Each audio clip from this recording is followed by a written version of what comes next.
Hello friends, मैं Abhishek Joshi, electrical engineering black group of companies. दोस्तों, आज हम लोग बात करेंगे एक बहुत ही अच्छे कॉन्सेप्चुअल और टेक्निकल इंटरव्यू क्वेश्चन के बारे में। एक व्यूअर का मुझे कमेंट आया था कि जो माइंस एरिया होते हैं या जो गैस रिफाइनरीज होती है, यहाँ पर न्यूट्रल का यूज़ क्यों नहीं किया जाता। तो आज की इस वीडियो में मैं शॉर्ट में टू द पॉइंट आपको ये समझाने की कोशिश करूंगा कि ऐसा क्यों है कि जब हम लोग सीमेंट सेक्टर में काम करते हैं या कोई स्टील पावर प्लांट में जब आप काम करते हैं तो वहाँ न्यूट्रल का यूज़ हम लोग बिल्कुल करते हैं, हर जगह करते हैं। पर जब आप माइंस एरिया में जाएंगे या ऐसे किसी इंडस्ट्री में जाएंगे जैसे कि गैस रिफाइनरीज होती है, तो वहाँ पर न्यूट्रल का यूज़ नहीं किया जाता। तो इसके पीछे का कॉन्सेप्ट क्या है, क्या होता है अगर हम लोग न्यूट्रल का यूज़ कर लें, ये सारी चीज़ देखेंगे आज इस वीडियो में। तो दोस्तों, बिना टाइम वेस्ट किए शुरू करते हैं। तो दोस्तों, जिन लोगों को सबसे पहले ये नहीं पता कि जो माइंस एरिया होता है वहाँ पर न्यूट्रल का यूज़ नहीं किया जाता, उन्हें सबसे पहले तो इस चीज़ को नोट करना चाहिए कि ऐसे कुछ एरियाज होते हैं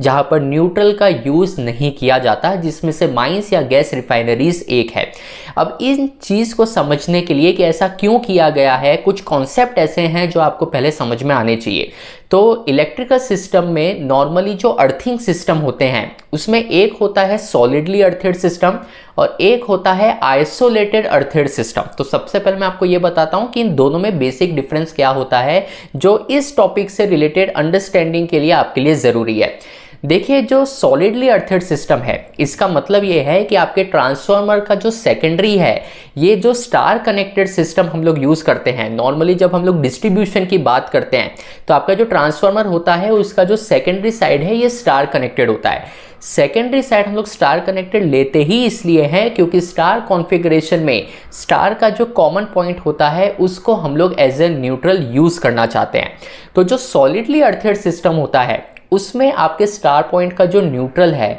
उसको डायरेक्टली अर्थ के साथ कनेक्ट कर दिया जाता है, इसीलिए इसको सॉलिडली अर्थेड सिस्टम कहा जाता है कि आपके सिस्टम का जो न्यूट्रल है, आपके स्टार पॉइंट का जो कॉमन पॉइंट है, उसको डायरेक्टली अर्थ के साथ कनेक्ट कर दिया गया है। इसके अलावा एक होता है आइसोलेटेड अर्थेड सिस्टम। इसका मतलब यह है कि आपके ट्रांसफार्मर के सेकेंडरी में जो स्टार कॉन्फ़िगरेशन है, उस स्टार का जो कॉमन पॉइंट यानी कि न्यूट्रल है, उसको आप अर्थ के साथ कनेक्ट नहीं करते हो, उस न्यूट्रल को आप वैसे ही छोड़ देते हो, जिसको टेक्निकल टर्म्स में फ्लोटिंग न्यूट्रल भी कहा जाता है। तो अगर आप न्यूट्रल को, आपके स्टार के कॉमन पॉइंट को अर्थ के साथ कनेक्ट नहीं करते, आपके न्यूट्रल को अगर आप फ्लोटेड फॉर्म में छोड़ देते हो, तो ऐसे अर्थेड सिस्टम को आइसोलेटेड अर्थेड सिस्टम भी कहते हैं। तो दोस्तों, यहाँ दूसरी चीज़ जो आपको नोट करनी चाहिए वो ये है कि जब हम लोग सीमेंट सेक्टर्स की बात करते हैं, स्टील या पावर प्लांट की बात करते हैं, वहाँ पर नॉर्मली सॉलिडली अर्थेड सिस्टम को यूज़ किया जाता है, यानी कि आपका जो न्यूट्रल है इसको अर्थ के साथ कनेक्ट किया जाता है। वहीं अगर हम लोग माइंस की बात करें या गैस रिफाइनरीज की बात करें तो वहाँ पर जो आइसोलेटेड अर्थेड सिस्टम होता है उसको यूज़ किया जाता है, यानी कि आपका जो न्यूट्रल है उसको अर्थ के साथ कनेक्ट नहीं किया जाता। यहाँ दोस्तों आपके माइंड में ये सवाल आ रहा होगा कि ये न्यूट्रल को अर्थ के साथ कनेक्ट करना है या नहीं करना है, ये इस पर क्यों डिपेंड कर रहा है कि हम सीमेंट सेक्टर में हैं या फिर हम माइंस एरिया में हैं। इससे क्या फ़र्क पड़ेगा कि माइंस एरिया में अगर मैं न्यूट्रल को अर्थ करता हूँ या नहीं करता हूँ, उसका इम्पैक्ट क्या होगा। तो देखिए, जो माइंस एरिया होते हैं या जो गैस रिफाइनरीज होते हैं, यहाँ एक्सप्लोजन का हज़ार्ड बहुत ज़्यादा होता है, यानी कि कहीं भी अगर थोड़ा सा भी स्पार्क होता है, कहीं थोड़ा आर्क प्रोड्यूस होता है, तो उसके वजह से हो सकता है कि जो सराउंडेड एरिया है वहाँ पर ब्लास्ट हो जाए, वहाँ पर एक्सप्लोजन हो जाए। इसी चीज़ को ध्यान में रखते हुए आपका जो न्यूट्रल है उसको अर्थ के साथ कनेक्ट नहीं किया जाता। अब यहाँ आपके माइंड में सवाल ये आएगा कि अगर मेरा न्यूट्रल अर्थ के साथ कनेक्टेड है या नहीं है, इसका क्या रिलेशन है कि माइंस एरिया में एक्सप्लोजन हो जाए। मतलब मैं न्यूट्रल अर्थ के साथ कनेक्ट करूं या ना करूं, इसका एक्सप्लोजन होने ना होने से क्या कनेक्शन है। तो दोस्तों, सबसे पहले आपको ये चीज़ पता होनी चाहिए कि माइंस या गैस रिफाइनरीज एरिया में ऐसा क्या है जिसके वजह से वहाँ पर एक्सप्लोजन का हज़ार्ड बहुत ज़्यादा होता है। तो देखिए, माइंस या गैस रिफाइनरीज जैसे जो सेक्टर्स होते हैं वहाँ पर एक्सप्लोसिव गैसेस प्रोड्यूस होती है, जैसे कि मीथेन हो सकती है, हाइड्रोजन हो सकता है, या आपका जो कोल का आपका जो स्टोरेज रहता है, कोल की जो डस्ट होती है वो भी बहुत बार एक्सप्लोजन का कारण बनती है।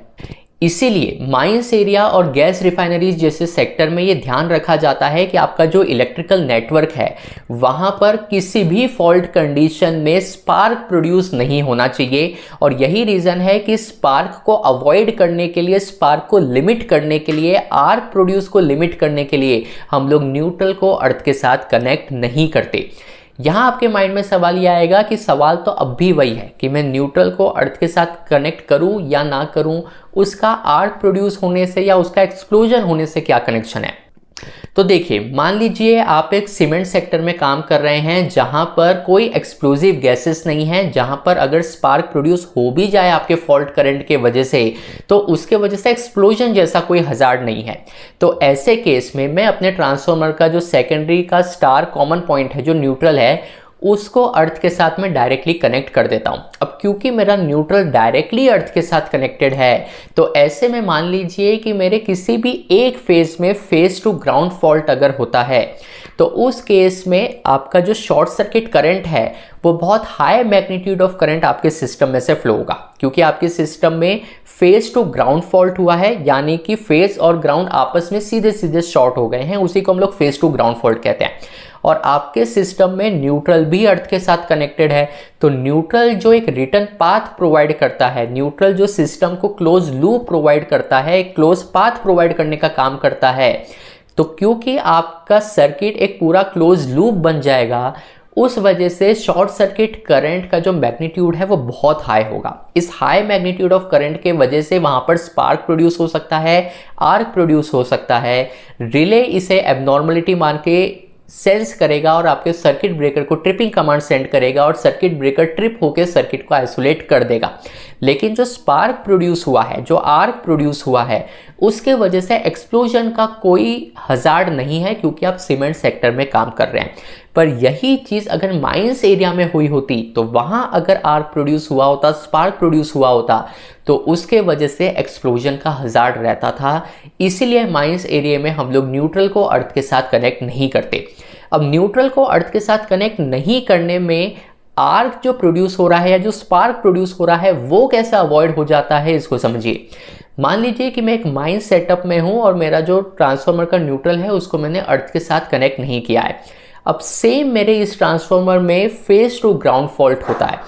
तो क्योंकि मेरा जो फेज और ग्राउंड आपस में शॉर्ट तो हो गए पर मेरा न्यूट्रल ग्राउंड के साथ कनेक्टेड नहीं है, तो न्यूट्रल जो क्लोज लूप प्रोवाइड कर रहा था, जो सर्किट को कंप्लीट करने का काम कर रहा था, जो रिटर्न पाथ क्रिएट कर रहा था, वो इस सिस्टम में अवेलेबल ही नहीं है, क्योंकि न्यूट्रल अर्थ के साथ कनेक्टेड नहीं है। तो उस वजह से जो मेरा फॉल्ट करंट का मैग्नीट्यूड रहेगा ये काफ़ी कम रहेगा एज कंपेयर टू जो मेरा सॉलिडली अर्थेड सिस्टम था, जहां मैंने न्यूट्रल को डायरेक्टली अर्थ के साथ कनेक्ट कर रखा था। तो क्योंकि मेरा न्यूट्रल अर्थ के साथ कनेक्टेड ही नहीं है तो फॉल्ट करंट का मैग्नीट्यूड बहुत कम है, और फॉल्ट करंट का मैग्नीट्यूड कम है तो आर्क भी प्रोड्यूस नहीं होगा, स्पार्क भी प्रोड्यूस नहीं होगा, जिसके वजह से एक्सप्लोजन का जो हजार्ड था उसको मैं एलिमिनेट कर पाऊंगा। तो दोस्तों ये बहुत अच्छा इंटरव्यू क्वेश्चन है, ये बहुत अच्छा कमेंट में पूछा गया क्वेश्चन भी है कि माइंस जैसे एरिया में हम लोग न्यूट्रल का यूज़ क्यों नहीं करते। अब मैं आपसे एक सवाल पूछता हूं कि अगर गैस रिफाइनरीज या माइंस जैसे एरिया में न्यूट्रल का यूज़ नहीं किया जा रहा तो फिर जो इतने लाइटिंग जो जल रही है, माइंस एरिया जो इंडस्ट्री में जो लाइटिंग सर्किट है, ये कैसे काम करता है बिना न्यूट्रल के। क्योंकि लाइटिंग में तो हम लोग सिंगल फेज की सप्लाई यूज़ कर रहे हैं, यानी कि फेज और न्यूट्रल का कॉम्बिनेशन ही यूज़ कर रहे हैं। पर अगर आपके पास न्यूट्रल अवेलेबल नहीं है, अगर आप न्यूट्रल यूज़ नहीं कर सकते माइंस जैसे एरिया में, तो फिर लाइटिंग सर्किट आप कैसे वर्क करवाते हैं, इसके बारे में चीज़ें सर्च करके मुझे कमेंट बॉक्स में बिल्कुल बताइएगा। ये वीडियो अगर आपको पसंद आया हो तो चैनल को सब्सक्राइब करिए। मैं आपसे मिलता हूँ अगले हफ्ते ऐसे एक इंटरेस्टिंग टॉपिक के साथ। तब तक अपना ध्यान रखिए। Good bye.